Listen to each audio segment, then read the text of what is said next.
میرا سوال ہے کہ جب خلیفہ فوت ہو جاتے ہیں تو نئے خلیفہ کو کیسے چوز کرتے ہیں؟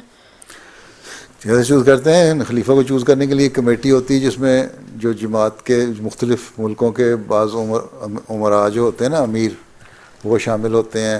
پھر جو سینٹرل باڈی ہوتی ہے جماعت کے عہدیدار، ان میں سے ایک کمیٹی بنی ہوئی ہے بہت ساری.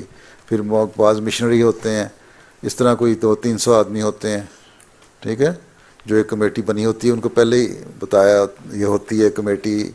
جو مربیان میں سے پہلے جب حضرت مسلم موت کے زمانے میں تھا تو جو حضرت مسیح موعود علیہ السلام کے صحابی تھے وہ بھی اس میں شامل ہوتے تھے.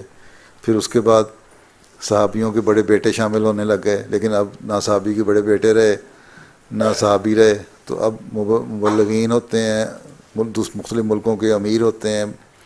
اور اسی طرح جو سینٹرل ہیڈ کوارٹر ہے وہاں انجمن کے اور تحریک جدید کے ناظر اور وکیل کہلاتے ہیں نا، ان کے ہیڈ وہ ہوتے ہیں. وہ پھر اکٹھے ہوتے ہیں. ان میں سے جو سینئر موسٹ ہوتا ہے نا، وہ اس کو پریزائڈ کرتا ہے کمیٹی کو، ٹھیک ہے. پہلے بند کر لیتے ہیں کہ ہم سارے دروازے جہاں الیکشن ہونا ہوتا ہے وہ پریزائڈ کرتا ہے جو سینئر موسٹ ہوتا ہے. پھر وہ بعض دوسرے جو ہیں نام پیش کرتے ہیں، پھر اس پہ ووٹنگ ہوتی ہے. پھر اللہ تعالیٰ ان کے دلوں میں ڈالتا ہے.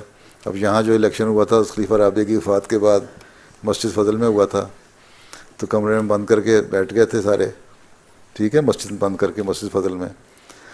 اور اس میں پھر نام پیش ہوئے. اور بعض لوگ کہتے تھے ہمارے دل میں یہ تھا کہ ہم نے کسی اور کو ووٹ دینا ہے یا نام پیش کرنا ہے، لیکن اللہ تعالیٰ نے ہمارے دلوں کو اس طرح قابو کر لیا کہ ہمارے ہاتھ کھڑے ہو گئے میرے حق میں، میرے لیے.